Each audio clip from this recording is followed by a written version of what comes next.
I want to seize the opportunity to thank Mr. President. Mr. President has called me and he has congratulated me. And thank you, Mr. President, for making sure democracy lives on, because you fought for it, Mr. President. While political commentators are already calling the Osun state election a dress rehearsal for 2027, almost nobody is being honest about what a single governorship result can actually tell you and what it simply can't. Nigeria's ruling party entered Osun with federal incumbency, a national machine, and a growing wave of high-profile defectors, and still lost by over 66,000 votes in the president's own home region. So here's the question this documentary is going to answer. Does Osun genuinely reveal cracks forming in Nigeria's political map before 2027, or is everyone reading far too much into one state's very particular local story? Before we go deeper, if you're just finding NaijaNewsWatch, welcome. This channel exists to break down what's really happening in Nigerian politics without the noise and without the spin. If that's the kind of analysis you enjoy, hit subscribe and stay with me, because this story is about to get a lot more interesting. Kehinde runs a small provision store in Osogbo, and in the weeks before Osun's August 15, 2026 governorship election, she watched her town fill up with more security personnel than she had ever seen for an election before, a response, she later learned, to real pre-election violence between rival party supporters that had already left residents dead and injured. She voted anyway, the way most of her neighbors did, weighing what she'd actually seen from her incumbent governor against the national ruling party's promise of change and closer ties to Abuja. What exactly happened in plain terms? On August 15, 2026, incumbent Governor Ademola Adeleke, running on the little-known Accord Party after defecting from the PDP, defeated the APC's Bola Oyebamiji by 511,607 votes to 444,815, a margin of 66,252 votes, winning 19 of Osun's 30 local government areas. The African Democratic Congress's Najim Salam finished a distant third with just 17,180 votes, and the PDP notably fielded no candidate at all. Who triggered the intense national attention this race received, and why now? The APC itself raised the stakes before a single vote was cast. Multiple commentators noted in the days leading up to the election that President Tinubu could not afford to lose his own home region's flagship state at a moment when the party was working to consolidate total control of the Southwest ahead of 2027. That specific pre-election framing, that a loss here would be read as evidence the president is vulnerable even in his own backyard, is precisely why Osun's result immediately became a national talking point rather than staying a local one. Let's look at the actual structure behind this story, the mechanics of what just happened, and what they do and don't tell us. INEC organized and declared this election under Nigeria's standard electoral framework, with 15 political parties initially cleared to contest, and results collated LGA by LGA and published in real time through INEC's IREV and its Nigeria Election Intelligence System dashboard, the same transparency infrastructure that will be used again for the January 2027 general election. Notably, both the PDP and Labour Party failed to field candidates in Osun at all, immediately narrowing this into a genuine two-horse race between Adeleke's Accord and the APC. Here's the institutional detail that matters most for understanding this story correctly. A governorship election measures one state's voters choosing one state-level leader under that state's specific local conditions, personalities, and grievances. A presidential election asks over 90 million registered voters across 36 states and the Federal Capital Territory a completely different question, filtered through Nigeria's constitutional requirement that a winning candidate secure 25% of the vote in two-thirds of all states. Political analysts, including one former senior APC strategist writing after the results were declared, have been explicit and consistent on this exact point. A governorship result cannot be mechanically projected onto a presidential contest of that scale. Where's the gray area being exploited? In how quickly political commentary collapses that distinction anyway? Within hours of the declaration, opposition-aligned voices were already calling it proof the APC's invincibility had been shattered, while some APC supporters dismissed it as a purely local anomaly with no national meaning at all. Both instant reactions skip past the more careful, more useful question this documentary is actually built around. Now, let's go deep into what Osun actually demonstrates about voter behavior, incumbency, and the APC's Southwest strategy without pretending it settles the 2027 presidential race. Start with what genuinely surprised political analysts, and it's your first real tension point. Adeleke didn't win this as a PDP candidate with an established national opposition brand behind him. He won it after defecting to the Accord Party, a platform with, in the words of one commentator, no national footprint, no heavy structure, and no brand recognition beyond its name, a party the APC itself reportedly dismissed before the election as trailer versus small vehicle. And he won anyway by successfully transferring his personal political base and state-level machinery onto that new minor platform. That is a genuinely significant data point about voter behavior in Nigeria. For many Osun voters, the specific party label mattered far less than their direct relationship with and assessment of the individual governor already running their state. That finding leads directly to the second major lesson about incumbency itself. Multiple analysts, including a former APC national strategist, drew the same conclusion independently. State-level incumbency, when genuinely popular, is an extraordinarily powerful electoral asset, strong enough in this case to survive not just a major party realignment, but the full weight of federal government pressure and resources deployed against it. One analysis published just days after the result put it directly: a governor can mobilize a state behind himself even after changing parties, which means governors as a class of political actor remain formidable electoral assets heading into 2027, a genuinely important warning for whichever presidential campaigns hope to rely on gubernatorial machinery in states where the sitting governor's personal popularity doesn't automatically align with loyalty to a national party brand. Now, here's the necessary caution the same analysts immediately attached to that lesson, and it's worth taking seriously rather than skipping past. A governor can mobilize voters, but he does not own their votes. The temptation in Nigerian political commentary is to convert one dramatic result into a universal rule, and that temptation should be resisted here specifically. Osun's result tells us state-level incumbency can be a powerful shield. It does not tell us on its own whether Nigerian voters nationally are trending toward or away from President Tinubu specifically, because Osun's outcome was shaped heavily by local factors: Adeleke's own governance record, his family's cultural profile through his nephew, the Afrobeat star David, and long-standing local political rivalries that don't automatically generalize to other states, let alone a national contest. So what does this genuinely tell us about the APC's Southwest strategy specifically? This is where the electoral implications become sharpest.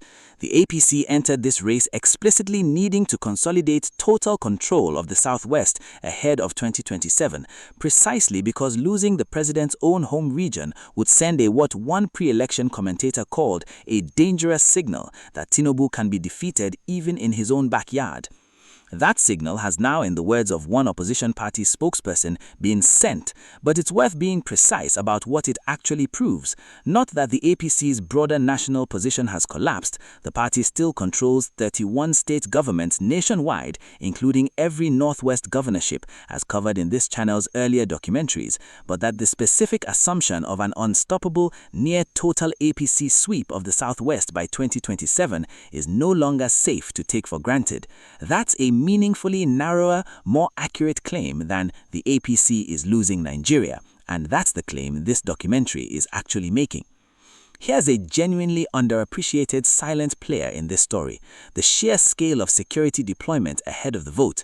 The federal government sent more than 15,000 police officers, over 10,000 personnel from the Nigeria Security and Civil Corps Depth Corps, and additional agents from the Department of State Services into Osun specifically, a response to real, documented pre-election violence between rival party supporters that had already left residents dead and injured.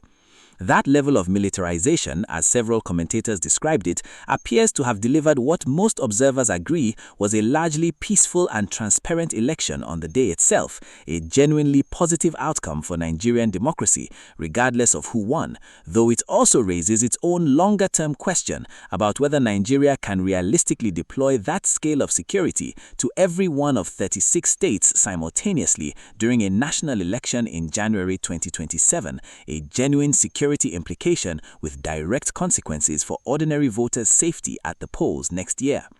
Let's zoom out to what this actually means for Nigeria heading into 2027 and bring it back to Kehinde in How Sogbo Shop. The balance of power question here isn't primarily about federal versus state authority in a legal sense. It's about perception and momentum. A single state result won't shift the constitutional balance between Abuja and the states, but it visibly dented the narrative of inevitable total APC regional dominance that the APC's own strategists had been building heading into 2027, which matters because political momentum, fairly or not, shapes fundraising, defections, and candidate morale well before a single national vote is cast.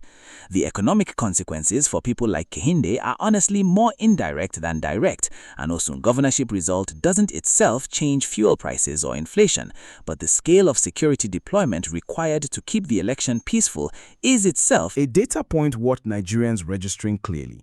If a single state election required this many security personnel to prevent serious violence, that raises real practical questions about resourcing and planning for the vastly larger logistical challenge of securing all 36 states simultaneously in January 2027. A genuine security implication with direct consequences for ordinary voters' safety at the polls next year. Let's still man both the "this changes everything" and "this changes nothing" readings, because the honest answer sits carefully between them. The strongest version of "this changes everything" points to real, hard-to-dismiss facts. The APC lost with full federal incumbency behind it in the president's own home region against a minor party with no national structure, after explicitly framing the race as a must-win test of Southwest consolidation. Those are not small details, and dismissing them entirely would be its own form of denial. But the strongest version of "this changes nothing" nationally also has real substance, made by the very same analysts who took the results seriously. Osun's outcome was shaped heavily by factors specific to that state: Adeleke's personal governance record, his family's cultural weight through Davido, and long-running local political rivalries that predate the current national party landscape entirely. A presidential election spread across 36 states with entirely different local dynamics, incumbents, and grievances in each one simply cannot be reduced to a single regional result, however symbolically loaded that result may feel in the moment. The narrative genuinely worth pushing back on is the flattest version of either extreme, that the Osun proves the APC is now vulnerable everywhere, or that it proves nothing at all worth Nigeria's attention. As one detailed post-election analysis put it plainly, this dynamic can favor the APC just as easily as it can favor the opposition, since the same demonstrated power of popular state-level incumbency that just worked against the ruling party in Osun is a tool the APC's own 31 sitting governors could just as easily deploy in the party's favor elsewhere in 2027, if their own local popularity holds. Osun's real lesson isn't a verdict on 2027, it's a reminder of exactly how much power sits at the state level, available to be used by whichever side organizes and mobilizes it more effectively when the time comes. So, what should you actually watch for between now and January 16, 2027? Watch how the APC responds strategically in the Southwest specifically, whether the party recalibrates its regional approach after this loss or continues operating as though total regional consolidation remains inevitable will tell you a great deal about whether the party's own leadership internalized Osun's actual lesson or dismissed it too quickly. Watch whether Nigeria's fragmented opposition parties draw the STP's conclusion that voters can rally around a credible local challenger without a formally unified national coalition, or whether they instead double down on trying to force top-down unity between the ADC and NDC before 2027. The story covered in this channel's earlier documentary on that exact split. Watch how INEC and federal security agencies plan for scaling this level of election day security nationally. Osun's largely peaceful outcome depended heavily on an extraordinary concentrated security deployment that simply cannot be replicated at that same density across all 36 states simultaneously, meaning how that logistical challenge gets solved or doesn't deserves real scrutiny well before January 2027 arrives.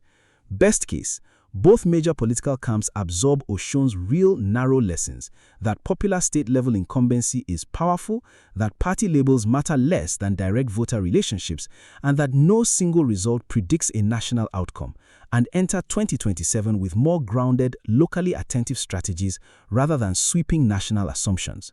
Worst case, both sides overread the result in opposite directions. The APC either panics or dismisses it entirely, the opposition mistakes one state's organic outcome for a repeatable national formula, and Nigeria's 2027 election strategy gets built on exactly the kind of oversimplified lesson the most careful analysts have already warned against. Now, if what I just laid out surprises you, drop a comment below. I want to know your take before we get to the part that changes the whole picture.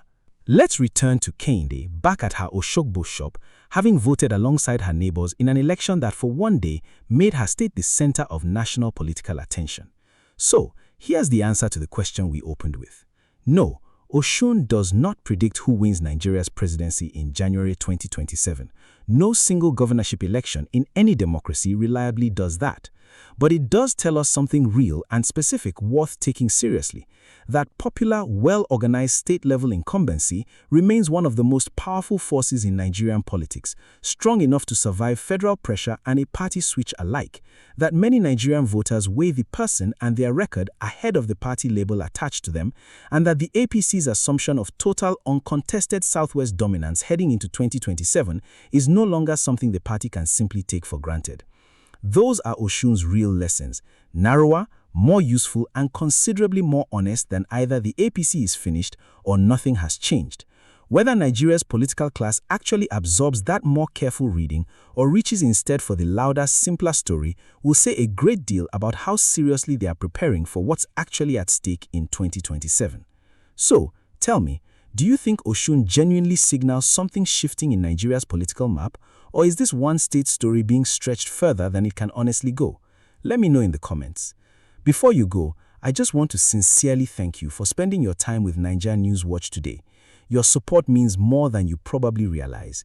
Every view, every thoughtful comment, every like, every share, and every subscription helps this channel continue to grow and gives me the motivation to keep researching and creating balanced, in-depth documentaries about Nigerian politics.